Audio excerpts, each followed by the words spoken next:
जय जोहार संगवारी हो। तो आज हम लोग बनाने वाले हैं जिमी कांदा। तो सबसे पहले जिमी कांदा को छोटा छोटा टुकड़ा कर लीजिएगा। उसके बाद पानी में उबाल लीजिएगा और उसके बाद तेल में उबाल लीजिए। तब तक उबालिएगा जब तक कि वो इस तरह लाल नहीं हो जाए। आप लोग देख सकते हैं कितना उबालना है।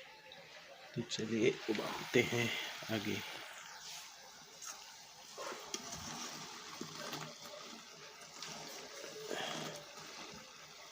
आज हम लोग बनाने वाले हैं जिमी कांदा। आगे वीडियो में बने रहिए, बताएंगे कि कैसे इसको पकाना है। संगवारी हो, अभी हम लोग मसाला भून रहे हैं।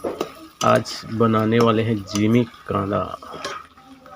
ये देखो जो रेडी है, तेल में भूंज के जो ज़्यादा करिया हो गया है, इतना ज़्यादा करिया नहीं करना है, हल्का सा लाल लाल होने देना है।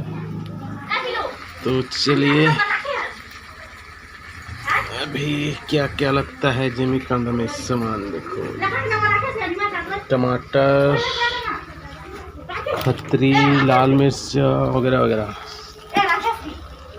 तो देखो हम लोग का जिमी कांदा बनके तैयार हो गया